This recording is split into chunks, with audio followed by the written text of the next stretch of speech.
A single act of compassion at a rural gas station thrust Ava Robinson into a storm she never saw coming. When the elderly veteran whose tank she filled appeared the next morning with a dozen Navy SEALs at her doorstep, the ER nurse's quiet life imploded.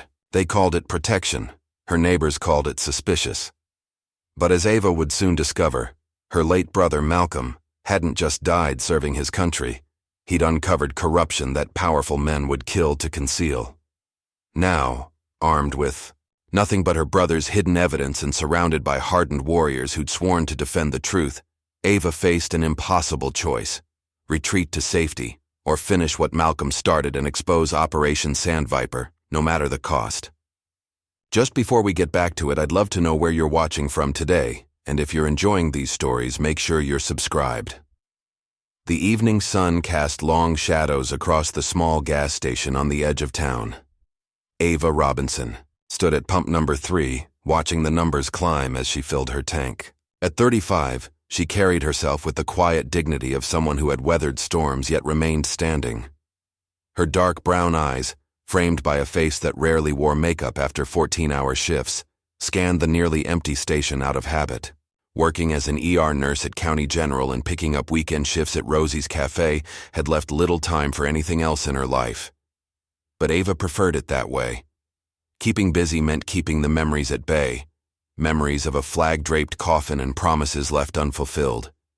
The pump clicked off, and Ava replaced the nozzle, securing her gas cap with a practiced twist. That's when she noticed him, an elderly white man with weathered skin and military-straight posture despite his obvious frailty. He stood at the counter inside, gnarled hands trembling as they emptied a small coin purse. Through the glass, she could see the clerk's face. That look of awkward pity mixed with impatience that Ava had come to recognize all too well in her line of work. The old man was counting pennies, shoulders gradually slumping with each coin that wasn't enough. Ava didn't hesitate. She wasn't wealthy by any means. Her apartment was small, her car was 12 years old, and her savings account was modest at best. But something about the proud set of the old man's jaw, even as his dignity was being stripped away coin by coin, resonated deep within her. "Excuse me," she said, stepping into the fluorescent brightness of the convenience store. "I'd like to pay for this gentleman's gas as well." The clerk, a teenager with tired eyes and a name tag reading Mike, looked up with mild surprise. "It's $27.50. Ava slid her card across the counter, ignoring the old man's startled expression. "Miss, that's not necessary," he said, his voice a gravelly rumble that spoke of command, despite his current circumstances. "I know," Ava replied simply, punching in her PIN. "But I'd like to anyway." The old man studied her face, blue eyes sharp despite his years. "May I at least know your name, young lady?"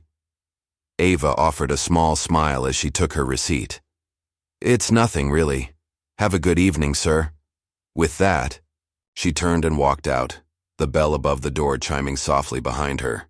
Back in her car, Ava caught a glimpse of the old man watching her through the window, still standing at the counter. Something in his gaze made her uneasy. Not fear, exactly, but the strange sensation of being truly seen for the first time in years.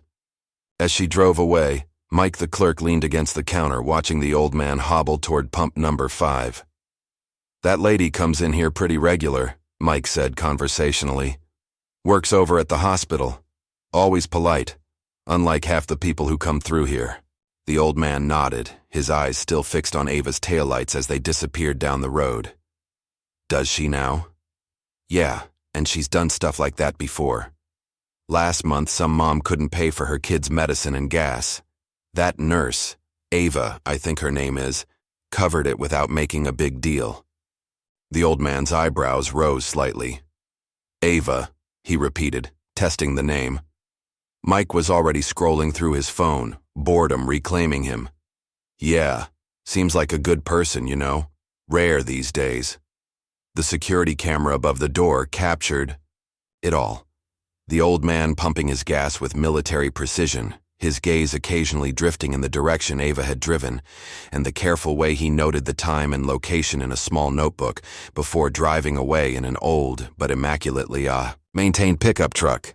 The cabin sat back from the road, nestled among tall Virginia pines that shielded it from casual observation. Inside, the space was Spartan but comfortable, the dwelling of someone who valued function over form. General Warren Beckett, retired, moved through his evening routine with the same discipline that had carried him through 4 decades of military service. His dinner was simple: baked chicken, steamed vegetables, and black coffee. No alcohol, not anymore. Not since Sandviper. After washing his dishes and placing them in the rack to dry, Warren made his way to the small desk in the corner of his living room. A faded photograph in a simple frame caught the lamplight. Younger versions of men standing shoulder to shoulder in desert fatigues, weapons held with casual competence. Warren touched the glass gently, his weathered finger resting on the face of a man standing in the center. "Found someone who might be worthy, Jackson," he murmured to the photograph. "Reminds me of what we used to fight for." Warren picked up his secure phone, a relic from his final days of service that still connected him to those who operated in the shadows. He dialed a number from memory. "Hawk? It's Beckett." A pause. "Yes, I know what time it is." Another pause. "I found someone. She's exactly what I told you to watch for." He listened for a moment. "No, not yet. But she's Malcolm's sister." "I'm sure of it." A longer silence. "Yes. Proceed with the first stage, but carefully. We can't afford another mistake."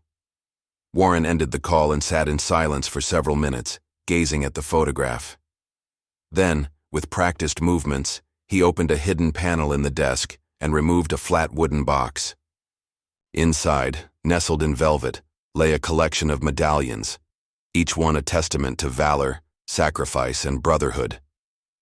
He selected one, running his thumb over the embossed surface.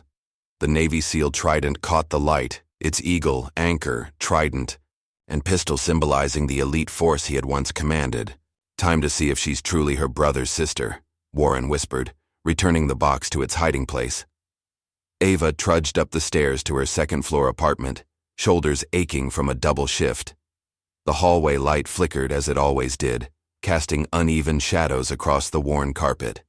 Her neighbor's television blared through thin walls, a late-night game show with 2 enthusiastic contestants. Reaching her door, Ava paused. Something glinted in the dim light, a small object placed carefully on her welcome mat. Frowning, she crouched down, keys held between her fingers as a makeshift weapon, a habit her brother had taught her years ago. It was a medallion, heavy and clearly valuable, its surface etched with symbols she recognized immediately. A Navy SEAL trident. Her heart stuttered in her chest as she picked it up, its weight familiar, yet impossible. Ava glanced quickly down the empty hallway, then unlocked her door and slipped inside, double-checking the deadbolt behind her. The medallion felt warm in her palm, as though it carried some of the life of its previous owner. Malcolm had owned one just like it, awarded after he completed the brutal training that transformed ordinary sailors into extraordinary warriors. His had been buried with him, tucked into the pocket of his dress uniform as he was lowered into the ground. Ava placed the medallion on her kitchen counter and stared at it, memories washing over her like a tide. That rainy afternoon at Arlington, the crack of the rifle salute still echoing in her ears, the solemn faces of Malcolm's teammates, their tridents gleaming against dark uniforms, and the woman, the one who had handed Ava the folded flag with gloved hands and eyes that seemed to hold a message Ava couldn't decipher. "What is this?" Ava whispered to her empty apartment. Who would leave this? Sleep eluded her that night. Ava tossed and turned, her dreams a chaotic blend of past and present. In her fitful sleep, she was back at Arlington, rain soaking through her black dress, the weight of the folded flag heavy in her arms. But this time, the dream shifted. The woman in uniform leaned close, her lips near Ava's ear. "He left something for you," the woman whispered. "Something that will change everything. When they come for you, be ready." Ava jolted awake, heart hammering, the words lingering like smoke. Outside her window, the town slept under a blanket of stars, peaceful and unaware. But far below, moving silently through the darkness, A black SUV with tinted windows made its way toward her street, its occupants hidden from view. Miles away, in a secured facility buried beneath ordinary government offices, a monitor flickered to life. Satellite imagery zoomed in on Ava's apartment building. A man with cold eyes and a perfectly pressed suit watched the black SUV's progress. Subject located, a technician announced. Brotherhood assets are on approach. The man nodded once. Maintain surveillance. Alert me if anything changes. He turned to leave, then paused. And initiate protocol Chimera. If they're moving, it means they found something. I want to know what. Yes, Mr. Strom, the technician replied, fingers already flying across the keyboard. Victor Strom stepped into the hallway, his reflection in the polished floor revealing nothing of the calculations happening behind his eyes. 15 years of careful work, billions in secret contracts, and countless eliminated loose ends. All potentially at risk because of a nurse who happened to be in the right place at the wrong time. Find out everything about Ava Robinson, he ordered the agent waiting outside. Every detail, no matter how insignificant. If she's connected to Malcolm, we need to know how deeply. The pieces were moving on the board, a game resuming after years of stalemate. But this time, Victor intended to ensure there would be no survivors to tell the tale of Sand Viper. The knocking dragged Ava from a restless sleep. For a moment, she thought it was part of her dream. Persistent and rhythmic, like Malcolm's coded knock they'd used as children. But as consciousness returned, the knocking continued, now accompanied by multiple low voices outside her door. Ava grabbed her phone. 5:43 a.m. Far too early for visitors, especially on her rare day off. She slipped from bed, pulling on a robe over her pajamas.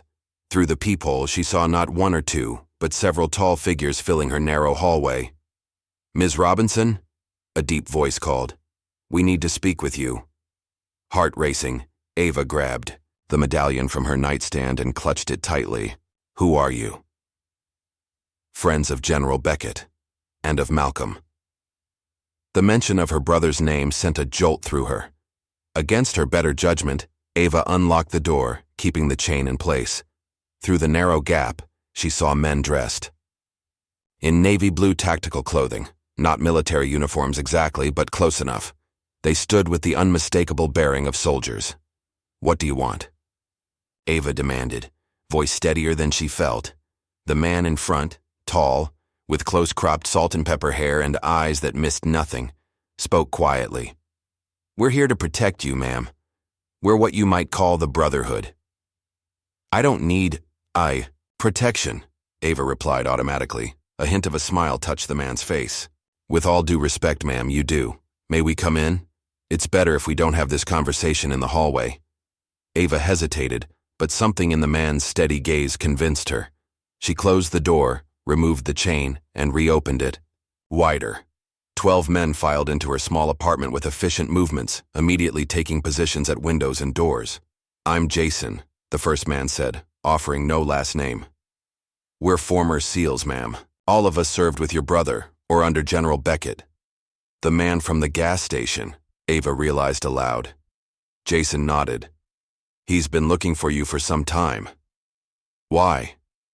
That's complicated, ma'am. What matters now is that we have permission to protect you for the next 48 hours.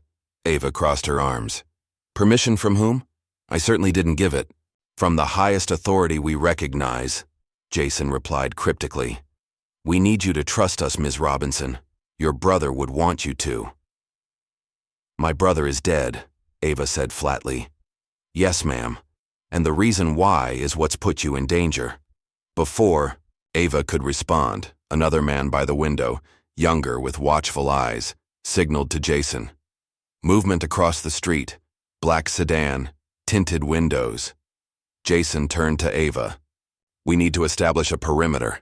With your permission, we'll set up surveillance and rotation schedules. Some men outside, some in here. This is insane, Ava protested. You can't just camp out in my apartment. Not inside, ma'am. Your yard. We've brought equipment. Ava laughed incredulously. You want to pitch tents in my yard? My landlord will evict me. Your landlord has been handled, Jason said matter-of-factly. As for your neighbors, well, People will talk, but it's better than the alternative. Which is?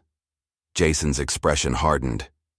You disappearing, ma'am, like others have. The gravity in his voice silenced Ava's objections. She sank onto her couch, suddenly very aware of how her life had changed. In less than 24 hours. I have work tomorrow, she said weakly. We'll get you there safely, Jason assured her. For now, try to go about your normal routine. We'll be as unobtrusive as possible. Unobtrusive turned out to be a relative term. Within an hour, 4 military-grade tents were erected on her small lawn. Men in tactical gear patrolled the perimeter of her property, communicating via earpieces and addressing Ava as ma'am or priority 1 whenever she ventured outside. By mid-morning, her phone was buzzing constantly with texts from coworkers and acquaintances. Why are there soldiers at your place? Read one from a nurse at the hospital. Are you in some kind of trouble? Asked another. My husband says those guys are special forces. What the hell, Ava? She ignored them all, watching from her kitchen window as the men moved with practiced efficiency, establishing sight lines and communications. They were professional, respectful, and absolutely terrifying in their focused competence. Mrs. Gladwell from next door wasted no time in spreading theories. By noon, half the neighborhood believed Ava was under federal protection because she'd witnessed a crime. The other half suspected she was involved in something illegal herself. I always thought she was too quiet, Ava overheard Mrs. Gladwell telling another neighbor. Working those strange hours, never bringing anyone home. Maybe she's in one of those terrorist sleeper cells. Ava closed her window with more force than necessary, fighting back tears of frustration. Her life had been carefully constructed around privacy and routine, the only way she'd found to cope after Malcolm's death. Now it was crumbling around her, and she still had no idea why. A gentle knock at her door revealed one of the younger men, different from the others with his biracial features and calm demeanor. Ms. Robinson, I'm Elijah. Jason asked me to check if you need anything. Something about Elijah's manner was less intimidating than the others. Some answers would be nice, Ava replied dryly. Elijah's mouth quirked in a half smile. That's fair. Mind if I come in? Ava stepped aside, and Elijah entered, his eyes automatically scanning the apartment before settling back on her. Jason means well, Elijah said, accepting the seat Ava offered at her small dining table. But he's old school, believes in need to know and chain of command. And you don't? I believe people deserve to understand why their lives are being disrupted. Elijah leaned forward slightly. What do you know about your brother's last mission, The? Question caught Ava off guard. Nothing, it was classified. All they told us was that he died heroically in service to his country. Elijah nodded, as if confirming something to himself. Malcolm and I served together in the same unit. Did he ever mention me? Ava studied him, searching for familiarity. No. He didn't talk much about his work. Said it was better if we didn't know. That sounds like him. Elijah's expression softened with memory. Malcolm was the best of us. Not just skilled, though he was exceptional, but moral. He saw lines others didn't. What does this have to do with people camping in my yard? Elijah hesitated, clearly weighing his words. 7 years ago, our unit was deployed on what should have been a standard extraction mission. Intelligence had located a high-value target in Eastern Europe. We were sent to bring him in. Ava felt a chill run through her. This was more than Malcolm had ever shared. What we found instead, Elijah continued quietly, was something none of us were prepared for. A facility, not on any official maps. American contractors running an operation that violated every international law and human rights convention. What kind of operation? Ava asked, though part of her didn't want to know. The kind that disappears people, Elijah replied, his eyes holding hers steadily. Malcolm made a choice that day. He broke protocol and intervened, saved 19 lives, including the daughter of a U.S. diplomat who'd been reported killed in action months earlier. Ava's hands trembled slightly. And that's why he died? Not directly, no.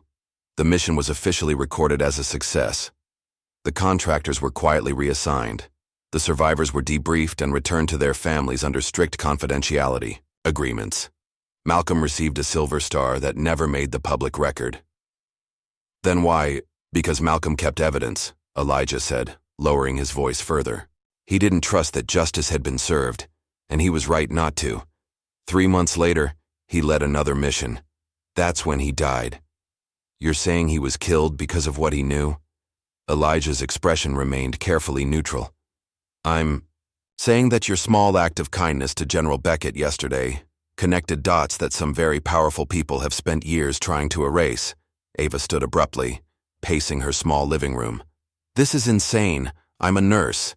I paid for an old man's gas because he reminded me of my grandfather. That's all. Is it? Elijah asked gently. Or did you do it because your brother taught you that standing by when you could help is the same as being complicit? The words hit Ava like a physical blow. They were almost exactly what Malcolm had told her years ago, when she'd complained about him always bringing home strays and lost causes. The Brotherhood has been watching for signs, Elijah continued. People connected to Malcolm who might have received information from him before his death. Your kindness at the gas station matched a pattern Beckett has been tracking. Small, acts of moral clarity that echo Malcolm's own code. So you think I have some... What? Secret information my brother gave me? Ava laughed incredulously. I don't. The last time I saw Malcolm was at Christmas, 7 months before he died. He gave me a sweater and a gift card to a bookstore. Elijah studied her thoughtfully. Perhaps you have something and don't know its significance, or perhaps you're simply being used as bait to draw out those who think you might have it. That's not comforting. It wasn't meant to be. Elijah stood. But it's only half the story, Ms. Robinson. The rest will have to wait until Beckett decides you're ready. As if on cue, a commotion outside drew their attention. Through the window, Ava saw the men converging on the street side of her property. Weapons at ready positions. Elijah was instantly alert, hand moving to his sidearm. Stay inside, away from windows, he ordered, all trace of warmth gone from his voice. He moved quickly to the door, pausing only briefly. Remember what I said. This isn't about gas station kindness. It's about what Malcolm left behind. Left. Alone, Ava sank onto her couch, mind reeling. Outside, the men moved with practiced coordination, securing the perimeter. Through a gap in her curtains, she could see neighbors watching from their windows, some filming with phones. Her life as, she knew it was over. Whatever came next would be defined by secrets her brother had kept and choices she hadn't known she was making. As darkness fell, Ava made a decision. If answers existed, she knew where to start looking for them. Grabbing her keys and jacket, she slipped out her back door while the men were focused on a disturbance at the front of the property. The gas station was quiet at this hour, a single attendant, not Mike, scrolling through his phone behind the counter. Ava parked and waited, watching the road. 20 minutes later, headlights announced the arrival of an old pickup truck. General Warren Beckett emerged, his movements deliberate and unhurried. Ava stepped from her car, confronting him beside the same pump where their paths had crossed the day before. You have a lot to answer for, she said without preamble. Beckett regarded her with those penetrating blue eyes. Yes, ma'am, I suppose I do. Why is this happening? Why now? The old general's expression hardened, years of command evident in his bearing. Because they're coming for you, Ms. Robinson, and we're all that stands in their way. Behind them, a black SUV pulled into the station, its engine cutting off. Men in dark clothing emerged, moving with military precision toward Ava and Beckett, the same kind of men who were supposedly protecting her home. But something in their movements told Ava these men weren't part of the Brotherhood, and the game she didn't understand was about to enter a deadly new phase. The black SUV's doors opened simultaneously, as if choreographed. 4 men emerged, moving with the fluid precision that came only from years of specialized training. Ava felt General Beckett's hand close around her wrist, his grip surprisingly strong for a man his age. Walk to my truck. Don't run, he murmured, his voice barely audible. Are they... Not ours, Beckett confirmed grimly. Move. Now. They had taken 3 steps when headlights flooded the gas station, 2 more vehicles screeching into the lot from different directions. The cavalry had arrived. Jason, Elijah, and 4 other Brotherhood members poured out, weapons drawn but low. General, Jason called, we've got this. Get her out. What followed happened so quickly that Ava's brain struggled to process it. The unknown men retreated to their SUV without a word, but not before one locked eyes with her. A cold, assessing gaze that seemed to be memorizing every detail of her face. Moments later, Ava found herself in Beckett's truck, speeding away from the gas station with a Brotherhood vehicle ahead and another behind.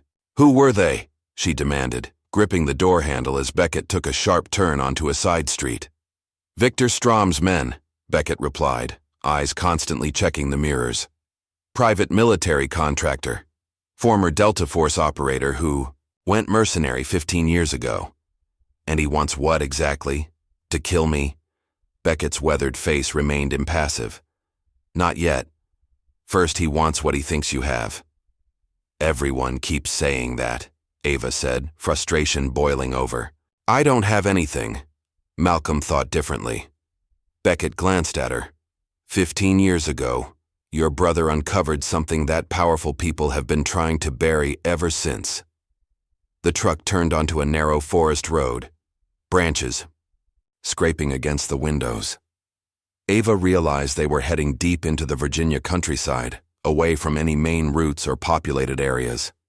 I need to show you something, Beckett said as they pulled up to a small clearing. Something that might help you understand. The Brotherhood had converted an old hunting cabin into a secure operations center. Inside, computer screens lined one wall, satellite imagery and data scrolling across them. Maps covered another wall, with pins and strings connecting locations across Eastern Europe and the Middle East. Elijah sat beside Ava at a worn wooden table, sliding a cup of coffee toward her. The rest of the men maintained a respectful distance, but their attention remained fixed on the conversation. 15 years ago, Elijah began, his voice steady. Malcolm was part of a special reconnaissance unit tasked with gathering intelligence on suspected arms trafficking in Eastern Europe. What we found instead was a black site run by American private military contractors, men who had once been our brothers in arms. A projector flickered to life, displaying grainy footage on the cabin's wall. Ava recognized her brother immediately. Younger, his face leaner but unmistakable, moving stealthily through what appeared to be a warehouse. The timestamp in the corner read 05/17/2010. This was Malcolm's body cam, Elijah explained. What you're about to see never made it into any official report. The footage showed Malcolm and his team breaching a secure door, weapons ready. Instead of armed combatants, they found rows of cells. People, civilians by their appearance, huddled. Inside, expressions vacant or terrified. 19 civilians, Beckett said from the doorway. Being held for various purposes, intelligence extraction, leverage against high-value targets, human trafficking. Among them was Sophia Reyes, daughter of a U.S. diplomat. She'd been officially declared killed in action 3 months earlier. Ava watched in horror as the footage showed Malcolm breaking protocol, ordering the cells opened, the prisoners evacuated. In one frame, a man in tactical gear without identifying insignia confronted Malcolm, pointing aggressively at his chest. The audio was muffled, but one phrase came through clearly. "This isn't your call, Robinson." Malcolm's response was equally clear. "I'm making it my call." The contractors were running an unsanctioned operation. Elijah continued as the footage ended, using American resources and intelligence to build their own power base. When Malcolm exposed them, it created a ripple effect that threatened billions in black budget contracts and dozens of powerful careers. The military covered it up, Beckett added, taking a seat across from Ava. Classified everything under national security protocols. The contractors were quietly reassigned. The survivors were returned to their families under strict confidentiality. Agreements. And Malcolm got a medal no one ever heard about, Ava finished, remembering Elijah's earlier words. Beckett nodded. Your brother wasn't satisfied. He knew the people behind the operation were still in power. So he did something very dangerous. He collected evidence, Names, dates, locations, financial transactions. Everything needed to expose not just the black site, but the entire network behind it. Malcolm gave that evidence to someone he trusted, Elijah said, watching Ava carefully. But he never told us who. And you think that person was me? Ava shook her head. Malcolm and I were close, but he never involved me in his work. He was protective that way. Not you specifically, Beckett clarified, but someone in your life. Someone who might have passed something to you without explaining its significance. Ava's mind raced through possibilities. Malcolm's last visit home had been uneventful. Christmas dinner, gifts exchanged, conversations about her nursing career, and his vague descriptions of being deployed. Nothing that hinted at deadly secrets or classified evidence. I need to look through his things, she said suddenly. After he died, I packed everything up. It's in storage across town. Jason, who had been standing silently by the door, straightened. We can have a team there in 20 minutes. No, Ava said firmly. I need to do this myself. I know what was important to him. Elijah and Beckett exchanged glances. It's not safe, Elijah began. Nothing about this is safe, Ava countered. But if Malcolm left something for me to find, I'll recognize it. You won't. After a moment of silent deliberation, Beckett nodded. She's right, but she doesn't go alone. The storage facility was eerily quiet at dusk, rows of identical metal doors stretching into the distance. Ava stood before Unit 237, key in hand, while Elijah and another Brotherhood member named Turner maintained a watchful perimeter. I haven't been here since the funeral, Ava admitted softly. Couldn't bring myself to sort through it all. Elijah squeezed her shoulder gently. Take your time. The roll-up door protested with a metallic groan as Ava raised it. Inside, cardboard boxes and plastic bins were stacked neatly against the walls. A gun case, fishing equipment, and military footlockers occupied the center space. Everything was coated in a thin layer of dust, untouched for years. Ava moved methodically through the unit, opening boxes labeled in her own handwriting. Malcolm, books, Malcolm kitchen, Malcolm winter clothes. Nothing seemed out of place or significant. What exactly are we looking for? Turner asked from the doorway. I don't know, Ava admitted. Something that doesn't belong, something he would have hidden. Her fingers traced the edges of a footlocker bearing Malcolm's name and service number. The combination lock was still secure. She'd never been able to open it after his death. This, she said, pointing to the footlocker. This is the only thing I couldn't access. Elijah knelt beside her. Military issue, standard for personal effects. He examined the lock. 4-digit combination, any ideas? Ava thought for a moment. His birthday, 03/7. Elijah tried the combination. The lock didn't budge. What about yours? He suggested. Ava's birthday, their mother's birthday, the day Malcolm joined the Navy, all failed to open the lock. Frustration mounting, Ava sat back. On her heels. Wait, she said suddenly. The day our father died. Malcolm always marked it, 1104. Elijah rotated the dials to 1-104. The lock clicked open. Inside the footlocker, neatly organized, were items Ava had never seen. A journal bound in worn leather, several USB drives secured in waterproof cases, and a sealed envelope with her name written in Malcolm's distinctive handwriting. With trembling fingers, Ava broke the seal. Inside was a single sheet of paper bearing just 7 words. Trust only the wounded wolf. Burn after reading. Wounded wolf? Elijah read over her shoulder. Mean anything to you? Ava shook her head, but a memory tugged at the edges of her consciousness. A story Malcolm had told her when they were children, about a wolf who sacrificed himself to save his pack from hunters. Maybe, she murmured, tucking the note into her pocket. Let's take all of this back to the cabin. As they were securing the footlocker in the car's trunk, Turner suddenly stiffened, hand moving to his weapon. We've got company. East entrance. Headlights. Appeared at the far end of the facility, moving slowly between the rows of storage units. Time to go, Elijah said, closing the trunk with practiced quiet. Back exit now. They had just reached their vehicle when gunfire erupted, bullets pinging off metal doors.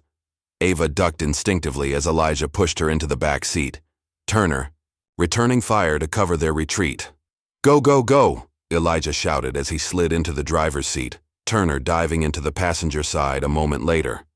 The car fishtailed out of the storage facility, tires screeching as Elijah executed a perfect J-turn and accelerated away from their pursuers. In the side mirror, Ava caught a glimpse of men in tactical gear advancing through the facility, methodically checking each unit. They knew exactly where to look, Turner said grimly, checking a wound on his arm where a bullet had grazed him. "Someone's been tracking us." Back at the cabin, the Brotherhood moved with heightened urgency. The discovery at the storage unit had accelerated the timeline. Whatever game was being played was now in its critical phase. Beckett examined the USB drives while Jason treated Turner's wound. Ava sat with the journal in her lap, reading Malcolm's private thoughts with a growing sense of dread. "He knew," she said finally, looking up at Elijah. "Months before that final mission, he knew something was wrong. He writes about wolves in the henhouse and contracts written in blood." "What about the wounded wolf?" Elijah asked. Ava turned to a page marked with a small ink dot. "Here. If anything happens to me, the wolf knows where to find the truth.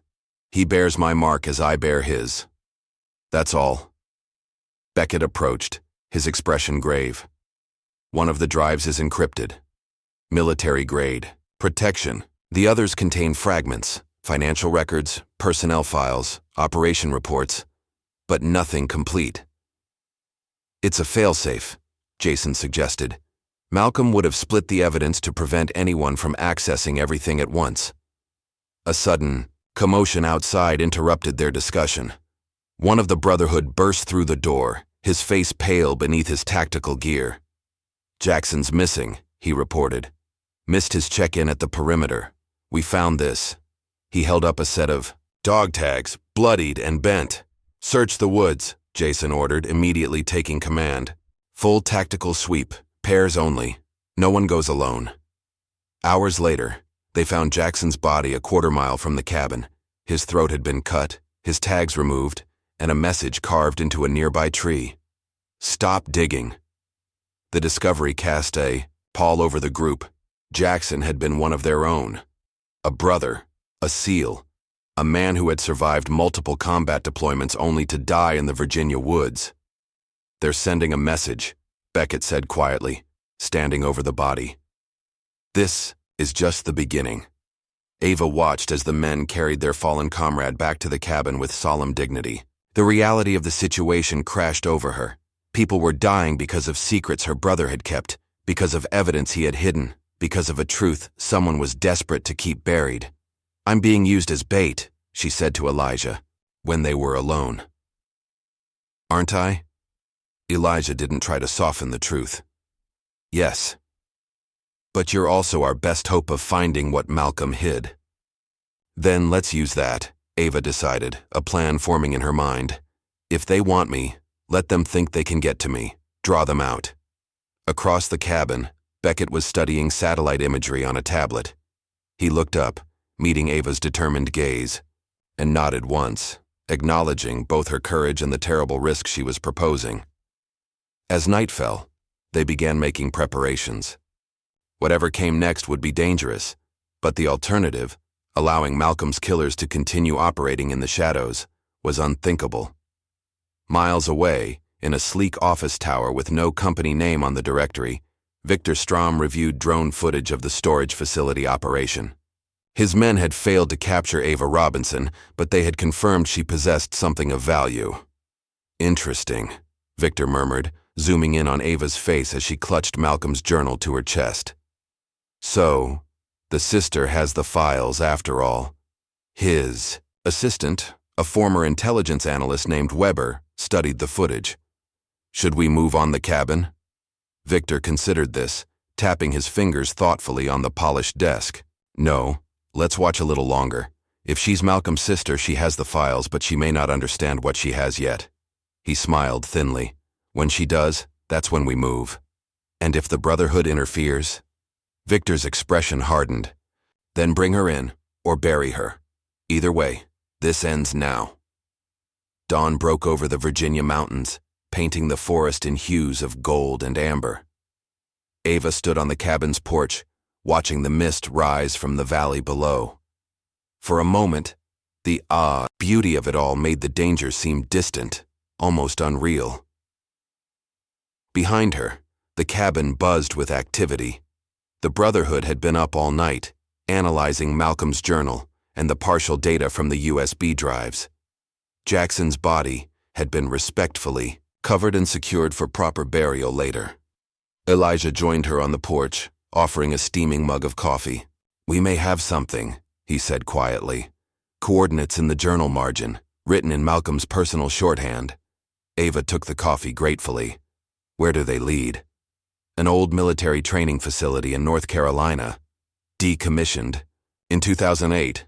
"That fits the timeline," Ava noted, remembering passages from the journal. "Malcolm wrote about returning to the beginning several times." Elijah nodded. "Beckett thinks it's worth checking out. If Malcolm hid something physical, that might be where." "When do we leave?" "As soon as possible. Just you, me, and Turner. The rest stay here to maintain the appearance that we're all still at the cabin." The plan was simple, but risky. While most of the Brotherhood remained behind as a visible presence, Ava and a small team would slip away through hunting trails, switch vehicles at a predetermined location, and make the 3-hour drive to North Carolina. By mid-morning, they were on the road. Ava in the passenger seat while Elijah drove, Turner vigilant in the back. They avoided main highways, taking a circuitous route through small towns and country roads. "Tell me about him," Elijah said after they'd been driving in silence for nearly an hour. "Malcolm. Not the SEAL, the brother." A sad smile touched Ava's lips. "He was serious, even as a kid. Always felt responsible for everyone around him." She gazed out the window at the passing landscape. "Our father died when Malcolm was 12. He decided right then that he was the man of the house. Sounds like the Malcolm I knew. He used to rescue things," Ava continued, the memories bittersweet. "Stray dogs, injured birds, kids getting bullied at school. Never could stand seeing anything vulnerable being hurt. That's what got him into trouble in Eastern Europe," Elijah noted. "He couldn't look away." "No," Ava agreed softly. "He never could." The abandoned training facility loomed before them, chain-link fence surrounding concrete buildings overgrown with kudzu and wild roses. "Warning." Government property signs hung at intervals, faded by years of sun and rain. "Cheerful place," Turner commented as they parked a quarter-mile away, concealing the vehicle behind a stand of pine trees. Ava studied the facility through binoculars. No signs of activity. "But that doesn't mean we're alone." "Keep alert," Elijah instructed as they cut through the fence. If Malcolm chose this place, he had his reasons. The main building, once an administrative headquarters, was a hollow shell, windows broken, walls covered in graffiti. They moved through it methodically, checking each room against the coordinates from the journal. "This can't be right," Turner said, consulting the GPS on his phone. "There's nothing here." Ava wandered to a wall where military training posters still hung in tatters. One showed a soldier in full combat gear, the caption partially visible. "Attention to detail saves lives." "Wait," she said suddenly, remembering a game she and Malcolm had played as children, hiding treasures in the walls of their grandmother's house. It wouldn't be obvious. She began tapping the walls, listening for hollow spots. In a back office behind a fallen filing cabinet, the sound changed. "Here," she called to the others. "Something's different." Elijah examined the wall, finding a hairline crack running from floor to ceiling. False panel. Clever. With careful pressure, the section of wall swung inward, revealing a small cavity. Inside sat a standard military footlocker, identical to the one they'd found in the storage unit. "Malcolm's secondary cache," Elijah breathed, helping Ava pull it from the hiding place. Like the first, this footlocker was secured with a combination lock. Ava tried the same code, 1104, but it didn't open. "Different lock, different code," she murmured, thinking. What would he use for something this important? Her fingers hovered over the dials, memory stirring. The day Malcolm had graduated from Bud's training, the day he officially became a SEAL. Do 223, she tried. The lock opened with a satisfying click. Inside, wrapped in waterproof material, they found maps marked with locations across Eastern Europe and the Middle East, fake passports in various names, and a small video recorder with a single memory card. He left a message, Ava said, her voice barely above a whisper as she held up the recorder. Back in the vehicle, they connected the recorder to Turner's laptop. Malcolm's face appeared on the screen, younger than when Ava had last seen him, but with new lines of worry etched around his eyes. Ava, he began, his voice sending a jolt through her. If you're watching this, I'm gone, and you're in danger. Malcolm looked directly into the camera, his expression a mixture of determination and regret. What I'm about to tell you will sound crazy, but I need you to listen carefully. The operation we uncovered wasn't just a rogue black site, it was part of something bigger, a network of private military contractors working with officials inside. Our own government. They call it Sand Viper. He explained how the network operated, using military resources for private gain, trafficking in everything from weapons to human beings, eliminating anyone who threatened to expose them. I've collected evidence, Ava, names, dates, locations, everything needed to bring them down. But I can't trust normal channels. The corruption goes too high. Malcolm's eyes glistened with unshed tears. I'm sorry for dragging you into this. I never wanted that. But if you're watching this, it means they found me before I could finish what I started. He leaned closer to the camera. The complete files are hidden where only you would think to look. Remember the story of the wounded wolf? That's your key. Find the wolf and you'll find the truth. The recording ended with Malcolm's final words. I love you, sis. Be careful. These people will stop at nothing. Silence filled the car as the screen went dark. Ava wiped tears from her cheeks, a new resolve hardening within her. We need to get back, Elijah said finally. The others need to see this. The return journey was tense, each of them processing the implications of Malcolm's message. Sand Viper wasn't just a black site operation, it was a vast conspiracy reaching into the highest levels of government and military. As they approached the final turnoff to the cabin, Turner's phone buzzed with an alert from the security system they'd installed. Something's wrong, he said, studying the screen. Motion sensors were triggered 10 minutes ago, but no confirmation from the team. Elijah immediately diverted to their backup rendezvous point, an abandoned hunting lodge 5 miles from the main cabin. Call Jason, he instructed Turner. Authentication. Protocol Delta. The call went straight to voicemail. Not good, Turner muttered, trying another number with the same result. They approached the backup location with extreme caution, using thermal imaging to scan for heat signatures before closing. And the lodge appeared empty, but a single vehicle was parked behind it, one of the Brotherhood's SUVs. Inside, they found Jason hunched over a laptop, blood seeping through a makeshift bandage on his shoulder. Breach at the cabin, he reported grimly. Professional hit team. They knew exactly when to come. Casualties? Elijah asked, helping Jason into a chair while Turner secured the perimeter. 2 of ours wounded. Beckett's missing. They took him. Jason's eyes locked on Ava. They left this for you. He slid a phone across the table, not one of theirs. When Ava picked it up, it immediately lit up with a text message.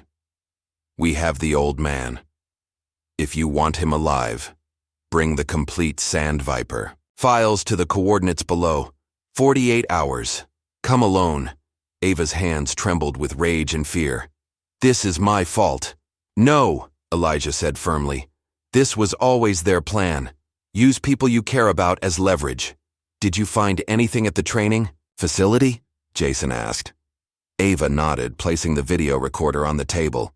Malcolm left a message, and clues to where the complete files are hidden. As Jason watched the recording, his expression grew increasingly grave. This is bigger than we thought. If what Malcolm says is true, we're not just dealing with Strom and his mercenaries. We're up against people with real power and resources. But we still don't know where the complete files are, Turner pointed out. Malcolm's wounded wolf clue means something to Ava, but we haven't figured it out yet. Ava paced the small room, Malcolm's words echoing in her mind. The wounded wolf. A story from their childhood, but also something more. A person, perhaps? Someone Malcolm trusted enough to entrust with explosive evidence. We need to go back, she said suddenly. Back where? Elijah asked. My apartment. There's something there. Something I missed. Jason shook his head. Too dangerous. Strom's people. We'll be watching it. That's exactly why we need to go, Ava insisted. They're focused on the cabin and Beckett right now. This might be our only chance. After heated debate, they agreed on a plan. While most of the remaining Brotherhood regrouped and planned Beckett's rescue, Elijah would accompany Ava back to her apartment under cover of darkness. Night had fallen by the time they approached Ava's building. As expected, surveillance was minimal. A single car parked across the street with 2 men inside, attention directed toward the main entrance. Service entrance, Ava whispered, leading Elijah through an alley to the building's rear. Inside her apartment, everything was exactly as she'd left it days ago. A lifetime ago, it seemed now. Ava moved purposefully to her bedroom closet, pushing aside clothes to reveal a locked chest. Malcolm gave me this for my 30th birthday, she explained, retrieving a key from her jewelry box. Said it was for keeping special memories. Inside, the chest were photographs, letters, and mementos from their childhood. Beneath it all, taped to the bottom, was a sealed envelope with a small drawing of a wolf in the corner. He knew, Ava whispered. He knew I'd keep this safe. The envelope contained a single USB drive, unmarked except for the same wolf drawing etched into its surface. The wounded wolf was never a person, Ava realized. It was this, the final piece of evidence, hidden where only I would think to look. As they prepared to leave, a noise from the hallway froze them in place. Footsteps, multiple sets, approaching her door. Backup exit, Elijah mouthed, gesturing toward the fire escape window. They were halfway out when Ava's door burst. Open! Armed men swarmed into the apartment, weapons raised. Go! Elijah pushed Ava onto the fire escape, placing himself between her and the intruders. Gunfire erupted as Ava scrambled down the metal stairs, the USB drive clutched tightly in her hand. Above her, Elijah returned fire, buying her precious seconds to escape. She reached the ground just as a black SUV screeched to a halt in the alley. The door flew open to reveal Turner in the driver's seat. Get in, he shouted. Ava dove into the vehicle, turning back toward the fire escape. Elijah! He's covering our exit, Turner said grimly, accelerating away from the building. He knew the risks. Tears blurred Ava's vision as they sped through back streets, the sound of sirens growing in the distance. In her hand, the USB drive represented everything. Malcolm's sacrifice, Elijah's courage, Beckett's capture, the truth about Sand Viper. Where are we going? She asked, forcing herself to focus on what came next. Somewhere they won't think to look, Turner replied, taking a sharp turn onto the highway. We have the evidence now. Time to use it. On a rooftop overlooking Ava's building, Victor Strom watched the SUV disappear into the night. Unlike his men, he didn't seem concerned by Ava's escape. Should we pursue? Asked his second-in-command. Victor shook his head, a cold smile playing at his lips. No need. We know exactly where they're going. He held up a tracking device, its screen showing a blinking dot moving steadily along the highway. The old man told us everything before he passed out. And what about our friends in Washington? The man asked. They're getting nervous. Tell them everything is under control, Victor replied calmly. By this time tomorrow, Malcolm Robinson's evidence will be destroyed, his sister will be eliminated, and Operation Sand Viper will remain buried where it belongs, in the desert sand with all its other secrets. The hospital corridors were eerily quiet at 3 a.m. Ava moved with practiced confidence, her nurse's scrubs and ID badge, borrowed from a sympathetic former colleague, providing the perfect cover. Behind her, Turner followed in orderly's attire, his watchful eyes constantly scanning for threats. Room 412 was guarded by a police officer who barely glanced at Ava's credentials before nodding her through. Inside, Cassandra Phillips lay still, beneath a web of tubes and monitoring equipment, her normally vibrant face nearly unrecognizable beneath bandages and bruising. "Oh, Cass," Ava whispered, taking her friend's hand gently. The steady beep of the heart monitor provided the only response. The explosion at Cassandra's house had been deliberate, a message meant for Ava. The doctors had been blunt. 3rd degree, burns over 20% of her body, smoke inhalation damage to her lungs, and a traumatic brain injury from being thrown by the blast.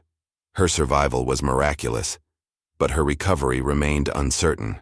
"I need 5 minutes," Ava told Turner, who positioned himself by the door, maintaining their cover while keeping watch. Alone with her unconscious friend, Ava finally allowed her composure to crack. Tears slipped down her cheeks as she leaned, close to Cassandra's ear. "I'm so sorry," she whispered. "This is my fault, but I swear to you I'm going to fix it.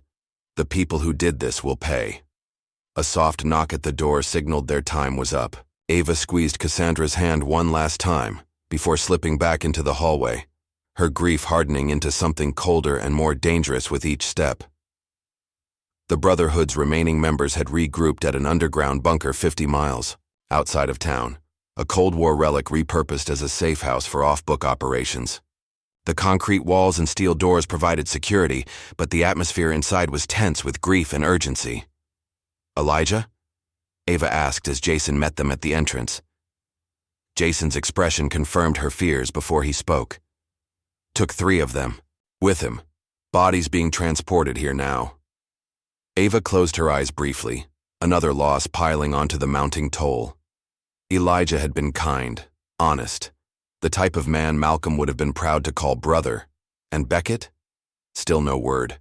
Jason replied, leading them deeper into the bunker. "But we received this an hour ago." He handed her a tablet displaying a video. General Warren Beckett sat in a metal chair, his face bruised but his eyes defiant. A mechanical voice overlaid the footage. "The Sand Viper files for the old man's life. 40 hours remaining. Instructions to follow." "He's alive," Ava breathed. "For now," Jason agreed grimly, "but Strom isn't known for keeping his word."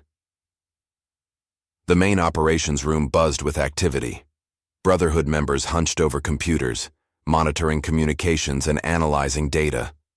A wall-mounted screen displayed multiple news feeds, all covering the explosion at Cassandra's home, described as a gas leak according to official reports. Ava placed the USB drive on the central table. "This is what Malcolm died for. What Elijah died for." A tech specialist named Willis connected the drive to an isolated system, bypassing potential tracking software. The screen filled with folders, hundreds of them, meticulously organized and dated. Military contracts, financial transactions, personnel files, Willis murmured, eyes widening as he scrolled through the contents. "This is comprehensive." "Malcolm was nothing if not thorough," Jason commented, leaning closer to study the files. As they dug deeper, the true scope of Operation Sandviper emerged. What had begun as a black site in Eastern Europe had expanded into a vast network of illegal operations: weapons trafficking, money laundering, assassination contracts, and human trafficking, all using American military resources and protection. "These names," Turner breathed, pointing to a spreadsheet. "Senators, military commanders, corporate executives." "One name keeps appearing," Willis noted, highlighting a recurring entry. "Senator James Whitfield, the vice presidential candidate," Jason confirmed, his expression hardening. "Currently leading in all the polls."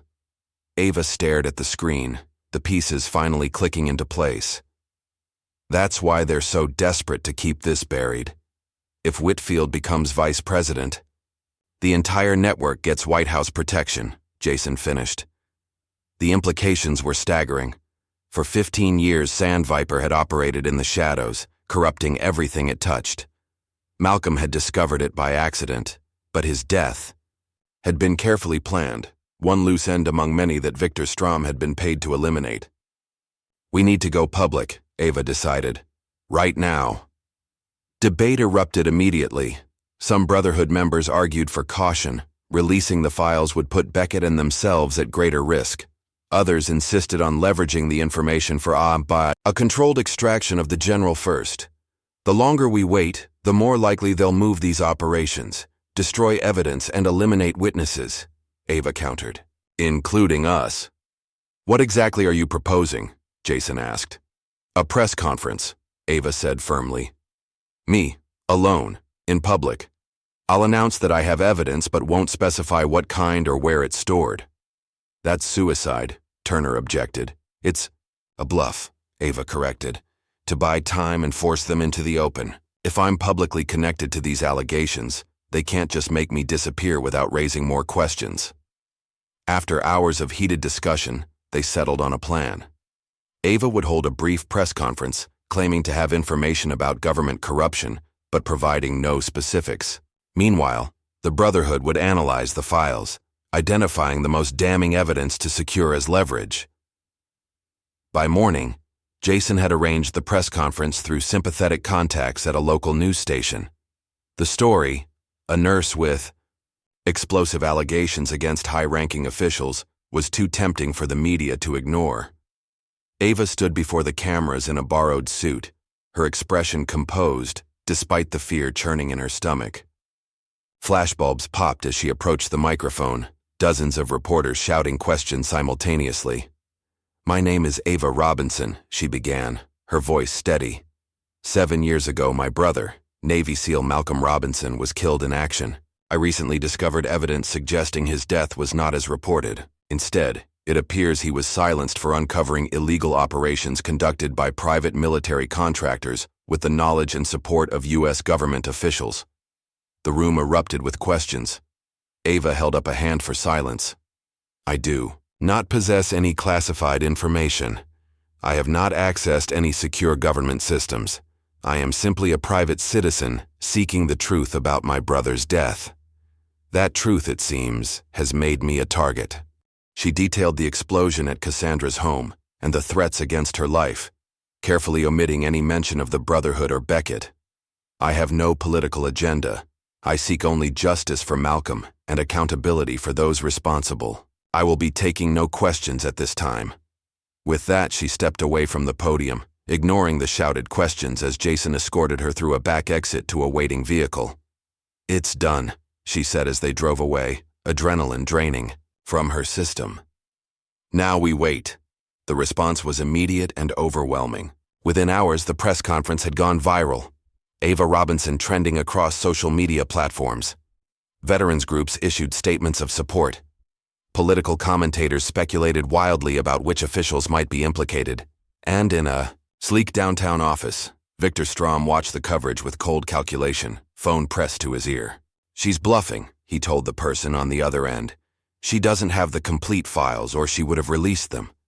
He listened for a moment. Yes, sir. I understand the urgency. It will be handled. The Brotherhood's tech specialists monitored the digital fallout, tracking responses across official and unofficial channels. By evening, a troubling pattern had emerged. They're trying to discredit her, Willis reported, displaying several news articles questioning Ava's mental health and suggesting ties to anti-government groups. Standard character assassination, Jason noted. But this is new. He pointed to a breaking news alert, a local anchor reporting that federal authorities were investigating Ava Robinson for potential terrorism connections based on credible intelligence. They're laying groundwork to justify taking you into custody, Turner explained. Once they have you off the streets, anything could happen. The situation deteriorated rapidly. Ava's hospital suspended her pending investigation. Her landlord, citing a morality clause in her lease, issued an eviction notice. Her bank accounts were frozen for security review. They're erasing you, Jason said grimly, making you a non-person before they make you a non-issue.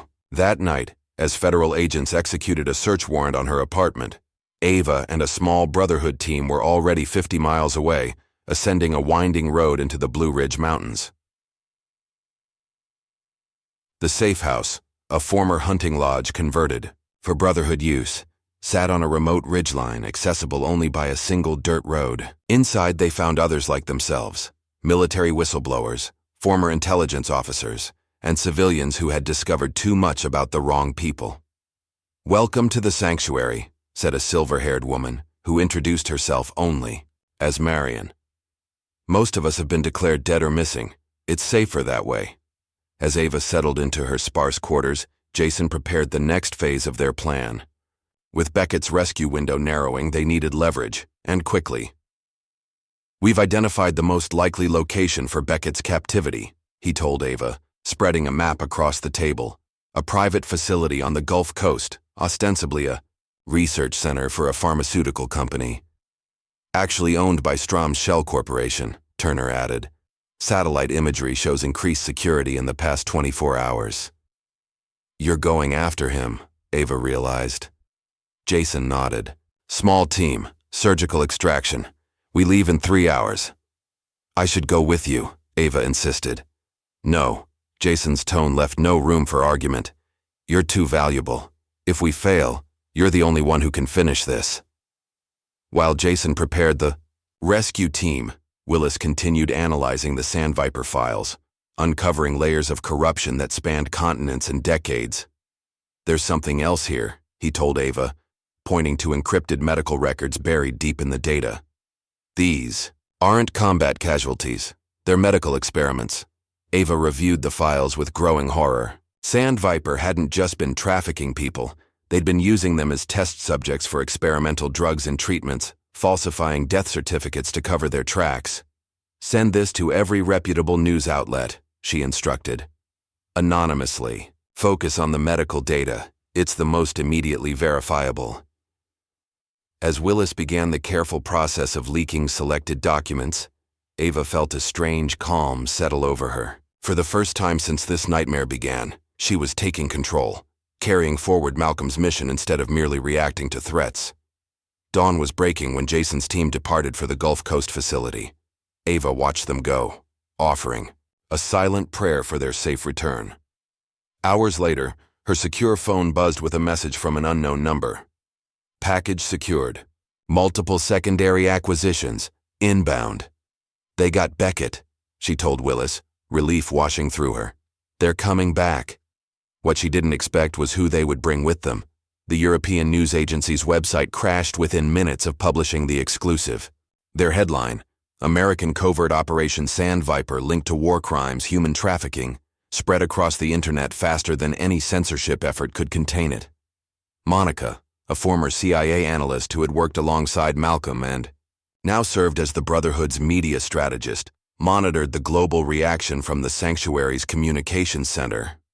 "It's working," she reported as Ava joined her. 17 major outlets have picked up the story. White House press office is scrambling. Senator Whitfield has canceled a campaign appearance citing health concerns. Ava nodded, watching the screens with grim satisfaction.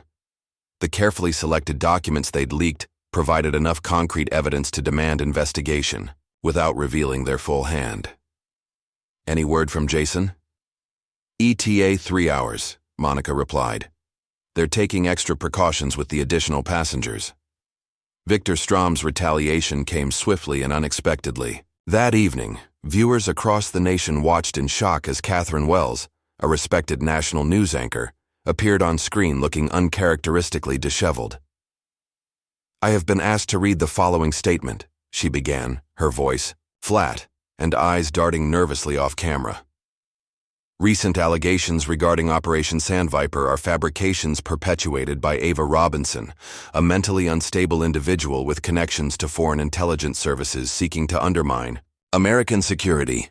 The forced broadcast continued for 5 excruciating minutes, Catherine reciting accusations against Ava that grew increasingly outlandish.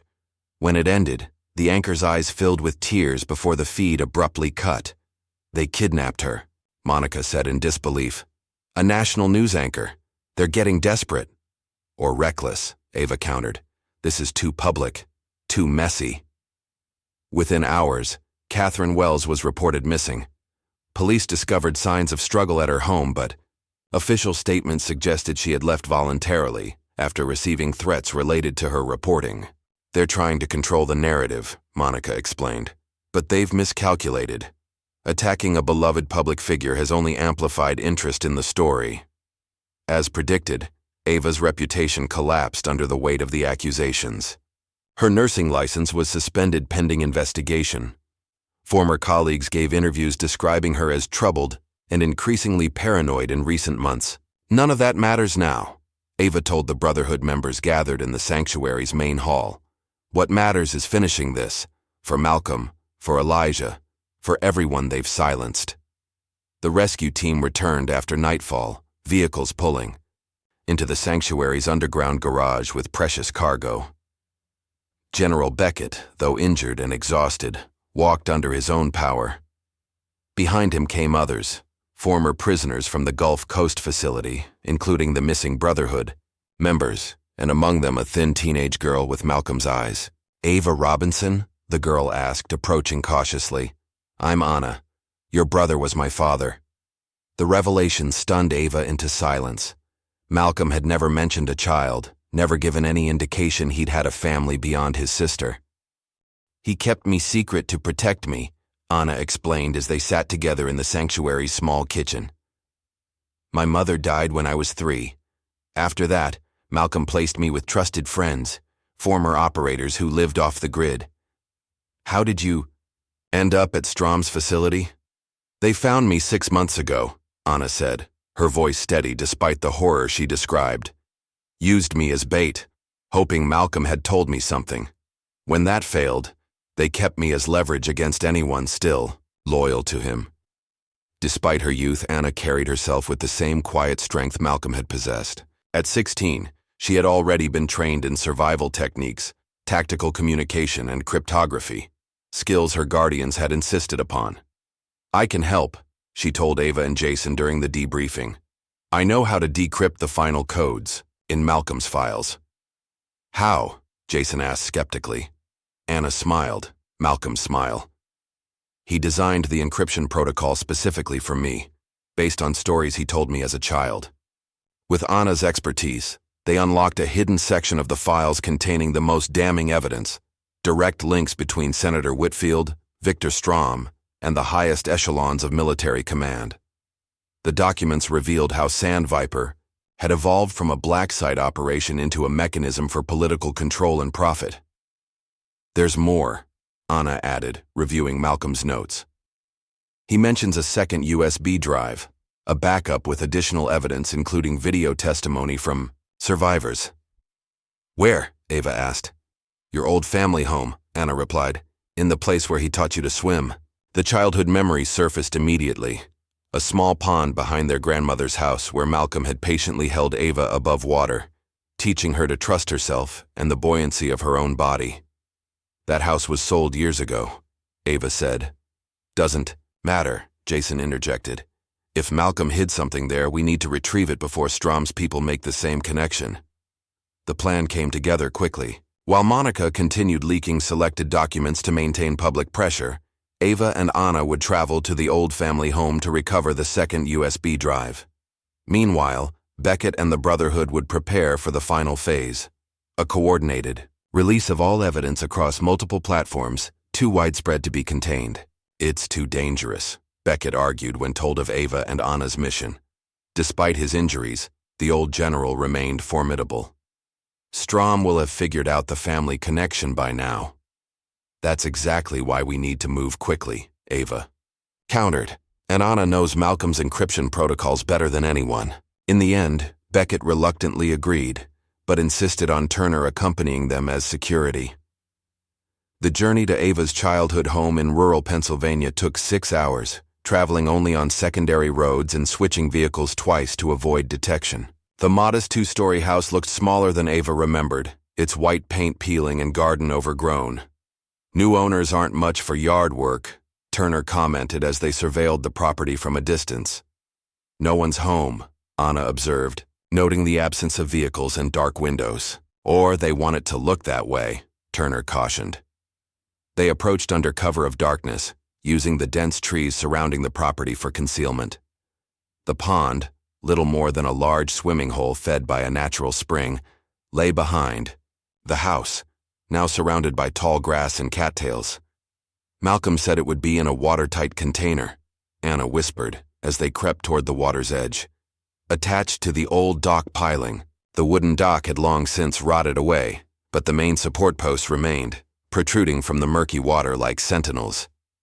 Ava waded in carefully, feeling along the submerged wood until her fingers found a metal box secured with wire. "I've got something," she called softly, working to free the container. The crack of a twig was their only warning before floodlights blazed to life, illuminating the pond and surrounding area. Armed men emerged from the trees and house, weapons trained. On the exposed trio, "Ms. Robinson," Victor Strom stepped forward, his tailored suit incongruous in the rural setting. "How predictable. Malcolm always did favor sentimentality over security." Turner moved to shield Ava and Anna, his hand reaching for his concealed weapon. "I wouldn't," Strom advised coldly. "My men have orders to kill the girl first." Turner froze, eyes darting between the mercenaries surrounding them. "The USB drive, Ms. Robinson," Strom continued, extending his hand. "No need for additional bloodshed." Ava clutched the metal container, still dripping pond water. "This won't end with us. The Brotherhood has already released enough evidence to trigger investigations." "Investigations can be managed," Strom replied with a dismissive wave. "Witnesses discredited. Documents declared fraudulent. The system protects its own, Ms. Robinson." "Not this time," Anna said suddenly, her voice eerily reminiscent of Malcolm's. "My father made sure of that." Something in the girl's confidence gave Strom pause. "What are you talking about?" "Insurance policy," Anna replied with a slight smile. "Dead man's switch. The moment you took me from my guardians, a countdown began. Either I enter a specific code every 30 days or everything, every file, every video, every piece of evidence, goes to every major news outlet and intelligence agency in the world." Strom's expression hardened. "You're bluffing." 28 days left in this cycle, Anna continued calmly. "My father was nothing if not thorough." For the first time, uncertainty flickered across Strom's face.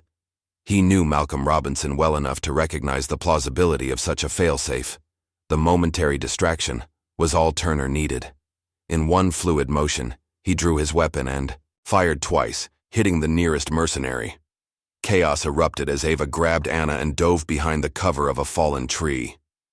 Gunfire echoed across the pond as Turner engaged Strom's men, buying precious seconds for Ava and Anna to retreat toward the tree line.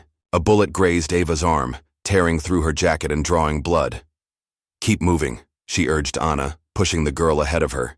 They had nearly reached the relative safety of the forest when Anna cried out, stumbling forward.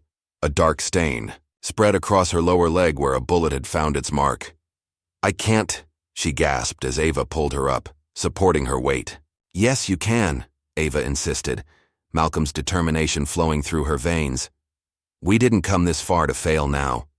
The firefight behind them intensified, then abruptly quieted, a silence more terrifying than the chaos that preceded it.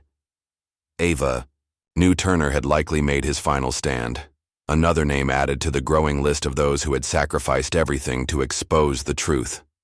With Anna leaning heavily against her, Ava pushed deeper into the woods, the metal container secured. In her jacket pocket, behind them, Strom's men began a methodical search, flashlight beams cutting through the darkness. Their escape route, a second vehicle hidden a mile away, seemed impossibly distant with Anna's injury slowing their progress. But giving up wasn't an option. Too many had died already. Malcolm's voice seemed to whisper in Ava's ear. "Keep moving, sis." One step at a time, and so she did. Anna's arm draped across her shoulders, the evidence clutched against her chest, and the promise of justice driving her forward into the uncertain night. Dawn broke over the sanctuary, pale light filtering through reinforced windows. Inside the command center, Jason surveyed the assembled group, a patchwork alliance of Brotherhood members, whistleblowers, and survivors. Their faces showed exhaustion, but also fierce determination. "No word from Turner, Ava, or Anna in 6 hours," he reported grimly. "We have to assume the worst." General Beckett, arm in a sling but spine military straight, nodded. Activate Prometheus Protocol. We're out of time. Prometheus Protocol, named for the Titan who brought fire to humanity, had been Malcolm's contingency plan. If all else failed, the truth would burn bright for all to see, regardless of the consequences. Monica began coordinating with international contacts, journalists, human rights advocates, and veteran organizations across the globe. Willis initiated secure file transfers to servers in countries beyond American legal reach. Others prepared encrypted broadcasts designed to bypass traditional media channels. "What about Catherine Wells?" asked a former intelligence analyst named Parker. "Strom still has her. And we still have the evidence connecting Senator Whitfield directly to San Viper," Beckett countered.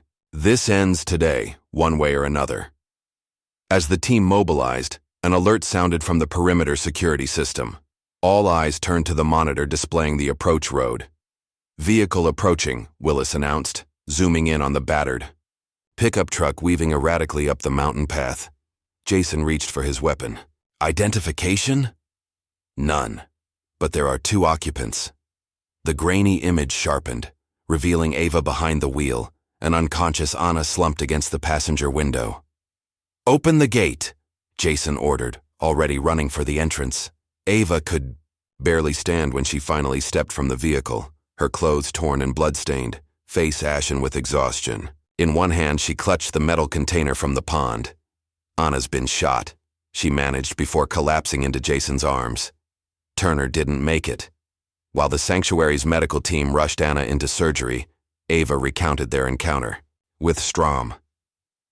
The second USB drive contained exactly what Malcolm had promised: video testimonies from San Viper victims, recorded before his death, along with operational footage smuggled from secure facilities.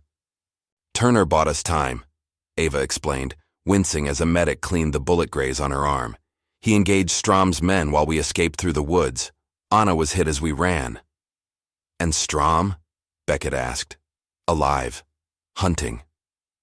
Ava's eyes hardened. "He knows about Anna's dead man's switch now. He'll be desperate."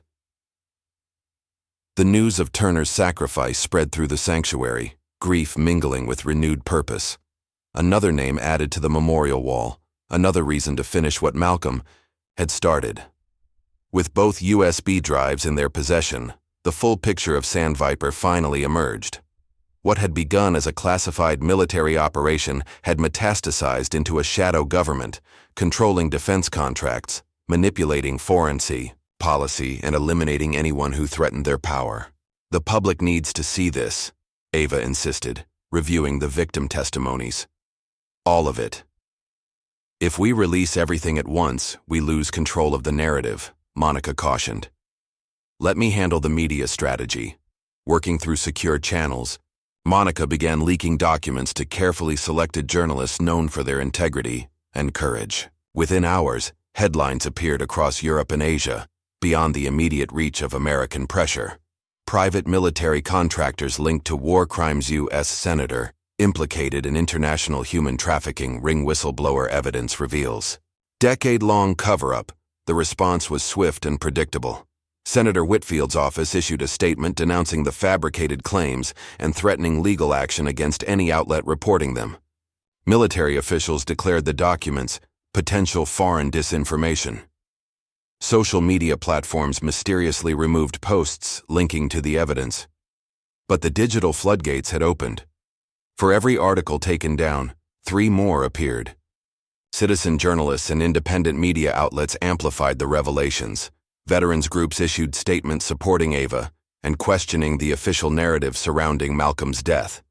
Victor Strom monitored the situation from his private command center, surrounded by communications equipment and increasingly anxious associates. The secure line connecting him to Washington had been ringing continuously for hours. "It's contained for now," he assured the voice on the other end, "but we need to accelerate our timeline." His attention shifted to a separate monitor displaying a live news feed. Catherine Wells sat rigidly before the camera, reading another scripted statement questioning Ava Robinson's credibility and mental stability. When the broadcast ended, Strom approached the terrified anchor. "Convincing performance. Your family should be proud." Catherine's eyes flashed with defiance despite her fear. They're going to know you forced me. This will only make people believe Ava more. Perhaps, Strom conceded, checking his watch. But it won't matter much longer. In a separate part of the facility, technicians were tracking Ava's digital footprint, analyzing patterns in the document leaks to locate the sanctuary. Others prepared for a final operation, one designed to eliminate all remaining loose ends. Back at the sanctuary, Anna emerged from surgery, pale but stable. Ava sat beside her bed, holding the girl's hand as she regained consciousness. "Did we make it?" Anna whispered, her voice barely audible. "Yes," Ava assured her. "The evidence is secure. The world is starting to listen." Anna managed a weak smile, Malcolm's smile. "He would be proud of you." "Of us," Ava corrected gently. "He kept you secret to protect you, but he never forgot you. The encryption key for his most important files was your birthday." As Anna rested, Ava joined the others in the command center, where the atmosphere had grown increasingly tense. Willis had detected sophisticated attempts to breach their security systems, while surveillance drones had been spotted in the surrounding mountains. "They're closing in," Jason confirmed. "We need to move to the backup location." "Not yet," Beckett countered. "First, we release everything, the complete files, the victim testimonies, the video evidence. Once it's public, they lose their incentive to silence us." The debate was interrupted by an urgent alert from Willis. "Incoming transmission. It's Strom." The main screen flickered to life, revealing Victor Strom's cold, composed face. Behind him, a man knelt on the floor, head covered with a burlap sack, hands bound behind his back. "Ms. Robinson," Strom began conversationally, "I believe we have someone of interest to you." He removed the sack, revealing a battered but defiantly glaring Brotherhood member, Scott, who had been missing since the cabin ambush. 72 hours, Strom continued. "That's how long you have to surrender all copies of the Sandviper files and present yourself at coordinates I'll provide. Fail to comply, and Scott is just the first of many to die slowly." "Don't do it, Ava," Scott shouted before a guard struck him silent. Strom's expression remained unchanged. "The clock is ticking, Ms. Robinson. And not just for Scott. We've identified every member of your little crusade, their families, their friends. This ends with your surrender or their suffering." The transmission cut abruptly, leaving the command center in stunned silence. "It's a trap," Jason stated flatly. "Obviously," Beckett agreed. "But Scott is one of ours." Ava stood motionless, processing Strom's threat, the same impossible choice Malcolm had faced. Mission or man, truth or mercy. "We stick to the plan," she decided finally. "Release everything. Then I go to Strom." Protests erupted immediately, but Ava raised her hand for silence. "I'm not sacrificing myself," she clarified. "I'm buying time. Once the files are public, Strom loses his leverage with his employers. His mission changes from recovery to damage control. And that makes you expendable," Beckett pointed out. "No," Monica interjected, understanding dawning in her eyes. "It makes her a witness they need to discredit, not eliminate. A dead martyr would only validate the evidence." The logic was sound if desperately risky. They proceeded with the plan, working through the night to prepare the comprehensive data release. By morning, everything was in place. Secure servers, worldwide standing by to receive and publish the complete Sandviper files. Ava recorded a video statement detailing Malcolm's discovery, the subsequent cover-up, and her own journey to uncover the truth. She named names, cited specific operations, and directed viewers to the evidence that would confirm her allegations. "My brother gave his life to expose this corruption," she concluded. "Others have died to keep his mission alive. I ask only that you look at the evidence and demand accountability from those who betrayed their oaths and their country." As the video uploaded to hundreds of independent platforms simultaneously, Ava prepared for her meeting with Strom. She memorized maps, practiced counter-surveillance techniques, and spent precious hours with Anna, explaining what might happen. "If I don't come back," she told the girl, The Brotherhood will protect you. You'll never be alone again. Anna, still recovering but clear-eyed, gripped Ava's hand fiercely. You told me the truth matters. Now show me that you meant it. The words, so reminiscent of Malcolm's unwavering moral compass, strengthened Ava's resolve. Whatever came next, she would face it with the same courage her brother had shown. Monica entered the room, tablet in hand, her expression uncharacteristically somber. There's something you need to see. On the screen, breaking news banners announced the death of Catherine Wells, suicide according to initial reports, though the circumstances remained suspicious. The message was clear. Strom was eliminating witnesses. This changes nothing, Ava said after a moment of silence. We proceed as planned. Jason coordinated with the remaining Brotherhood members, establishing surveillance around the meeting coordinates and preparing extraction scenarios. Beckett worked with Willis to ensure the evidence would continue spreading, even if the sanctuary was compromised. Meanwhile, the Brotherhood's media allies began reporting on a tragic car accident near the Virginia-North Carolina border. A vehicle explosion that had apparently claimed Ava Robinson's life. The false report, complete with manipulated traffic camera footage, was designed to buy precious time. Ava's actual departure from the sanctuary occurred under cover of darkness. A small team accompanied her to a predetermined handoff point, where she would continue alone to meet Strom. 72 hours, Jason reminded her, checking her tracking devices one final time. After that, we come for you, ready or not. As Ava prepared to leave, Anna hobbled from the medical wing, leaning on a crutch but determined to say goodbye. I just found my family, the girl said, embracing Ava fiercely. Don't make me lose it again. Never, Ava promised, though they both knew some promises were beyond her power to keep. The rendezvous point was a decommissioned weather station on a remote Icelandic island, neutral territory, accessible only by helicopter or boat. Ava arrived alone as instructed, carrying nothing but the clothes on her back and a satellite phone. Strom waited inside the main building, flanked by armed guards. Scott knelt nearby, alive but badly beaten.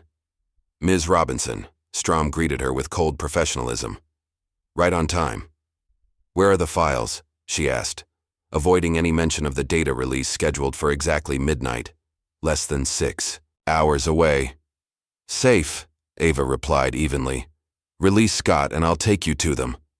Strom studied her for a moment, then nodded to one of his men. Take him outside. Keep him secured. Once Scott had been removed, Strom's demeanor shifted subtly. You've caused quite a disruption, Ms. Robinson.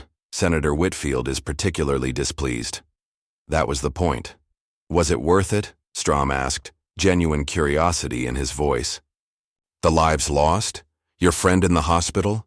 The nurse who pulled extra shifts to help others, now branded a traitor? Ask the 19 people my brother saved, Ava countered. Ask the families of those who disappeared into Sand Viper Black sites. Ask Anna. At the mention of Malcolm's daughter, Strom's expression hardened. You have no idea what you're interfering with. Sand Viper wasn't just an operation, it was the foundation for American security in an increasingly hostile world. Its how was human trafficking and torture disguised as national security, Ava replied. And it ends tonight. Before Strom could respond, his satellite phone buzzed urgently. The call was brief, his face growing increasingly pale as he listened. What have you done? He demanded, grabbing Ava's arm. Exactly what Malcolm would have done, she answered. The truth is out, Strom. All of it. Every file, every video, every name, including yours. As if to confirm her words, the station's ancient television flickered to life. One of Strom's men had turned it on to check the news. On screen, international outlets were reporting simultaneously on the Sand Viper. Revelations. Senator Whitfield's face appeared beside footage of military contractors loading unmarked aircraft. Victim testimonies played in split screen with financial documents showing billions in illicit transfers. It's over, Ava said quietly. Strom's composure cracked for the first time. Do you have any idea what you've done? The contracts I have? The power behind them? I know exactly what I've done, Ava replied, standing her ground despite the danger radiating from him. I finished what Malcolm started. In one fluid motion, Strom drew his weapon and aimed it at Ava's heart. Then, you can join him.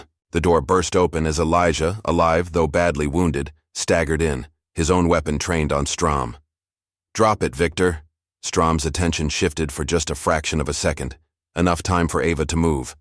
The gunshot echoed through the small room as Elijah fired, catching Strom in the shoulder. The mercenary leader returned fire as he fell, his bullet finding Elijah's chest. Both men collapsed, blood pooling on the concrete floor. Ava rushed to Elijah, pressing her hands against his wound. "You're supposed to be dead," she whispered, tears blurring her vision. Elijah managed a pained smile. "Promised Malcolm. I'd look after you." Outside, the sound of helicopters signaled the Brotherhood's arrival. The remaining guards, seeing the data release and realizing their employer was down, surrendered without resistance. Strom lay against the wall, blood seeping between the fingers pressed to his shoulder. "This changes nothing," he gasped. "People like me are replaced. The system continues." "Not this time," Ava replied, still trying to stem Elijah's bleeding. "This time the whole world is watching." As Brotherhood medics rushed in to treat Elijah, Ava stood over Strom, Malcolm's dog tags, clutched in her hand. "This is for my brother, and for every life you stole in the name of power." 3 months later, Ava stood before the Senate Intelligence Committee, cameras broadcasting her testimony worldwide. Behind her sat rows of supporters, Brotherhood members, Sand Viper survivors, and families of the disappeared. Operation Sand. Viper represented the worst betrayal of American values and human rights, she stated, her voice steady despite the gravity of her words. What began as a classified military operation became a criminal enterprise protected by the very institutions sworn to uphold justice. The hearings had been ongoing for weeks, each day bringing new revelations and resignations. Senator Whitfield had withdrawn from the vice presidential race within hours of the data release, later arrested trying to flee the country. Military commanders implicated in the cover-up faced court-martial. Victor Strom, recovered from his wound, awaited trial on multiple charges including murder, kidnapping, and crimes against humanity. The global response had exceeded even Monica's expectations. Protests erupted in capitals worldwide, demanding accountability and transparency. Investigations launched in a dozen countries where Sand Viper had operated. Former victims came forward, emboldened by Ava's example. "My brother, Malcolm Robinson, gave his life to expose this corruption," Ava continued, her gaze sweeping across the committee members. "He believed that the truth would prevail if only someone had the courage to speak it. Today, I honor his faith by asking this committee to ensure that such abuses of power can never happen again." As Ava completed her testimony, the committee chairman, a former military judge known for his integrity, leaned forward. "Ms. Robinson, this committee and this nation owe you and your brother a debt we can never repay. Your courage has forced us to confront failures that reach to the highest levels of government."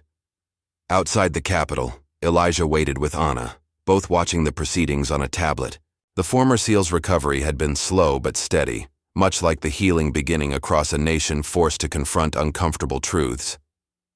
"She's just like him," Elijah observed as Ava fielded questions with unwavering composure. "Better," Anna replied with a hint of Malcolm's smile. "Dad would say so." A week later, they gathered at Arlington National Cemetery, where Malcolm had been laid to rest years earlier. This time, the ceremony included full military honors, belated recognition of his true service and sacrifice. General Beckett, dressed in his formal uniform for perhaps the last time, presented Ava with the Medal of Honor awarded posthumously to Malcolm. Brotherhood members stood at attention alongside active-duty SEALs, united in respect for a fallen brother. "He always knew you'd be the one," Beckett told Ava privately after the ceremony. "In his last letter to me, he wrote that if anything happened to him, you would find a way to finish what he started." Ava clutched the letter Malcolm had written before his final mission, delivered to her by Beckett after the hearings concluded. In it, Malcolm had expressed his pride in her, his regret for the secrets he'd kept, and his hope that someday she would understand why he'd made the choices he had. "I did what anyone would have done," Ava said. Beckett shook his head. No. You did what only the best of us would do. Stand for truth when lies would have been easier. The aftermath brought changes Ava could never have imagined. With Anna officially adopted as her daughter, she left nursing to establish the Malcolm Robinson Foundation for Transparency and Accountability. The organization, funded by donations from grateful citizens and veterans, provided support for whistleblowers and survivors of government abuses. The Brotherhood transformed as well, becoming a legitimate international watchdog group. Many members, their true identities now public, transitioned to roles advocating for veteran support and governmental oversight. Others, like Elijah, remained in the shadows, continuing the work of protecting those who spoke truth to power. 6 months after the hearings, Ava stood before the United Nations General Assembly, invited to address delegates on the importance of transparency in government operations. You don't have to wear a uniform to be a soldier for justice, she told the assembled representatives. My journey began with a simple act of kindness at a gas station. It continued because ordinary people refused to accept comfortable lies, when uncomfortable truths needed to be spoken. As Ava concluded her speech to thunderous applause, cameras captured the moment, a single black woman who had changed the course of history through courage and conviction.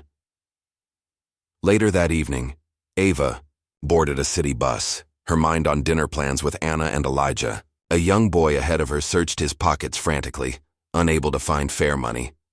Without hesitation, Ava stepped forward, tapping her transit card twice. "I've got it," she said simply when the boy tried to thank her. As Ava took her seat, she didn't notice the older woman watching from the back of the bus. The woman's calculating gaze followed Ava for several blocks before she finally reached for her phone. "It's her," the woman said quietly to someone on the other end. "The one we've been waiting for." She paused, listening. "Yes, exactly like the Robinson woman. Same instincts." She ended the call, continuing to observe Ava with interest. A new game was beginning, one that would test whether the lessons of Sandviper had truly been learned, or whether power would once again corrupt those sworn to serve. For now, though, Ava remained unaware, her thoughts on the family waiting, at home, and the legacy she had helped secure. Malcolm's mission was complete, but hers was just beginning. What would you sacrifice to expose a truth that powerful people would kill to keep hidden? If Ava's journey from ordinary nurse to extraordinary hero moved you, like and subscribe for more stories of courage that change the world. One small act of kindness at a time.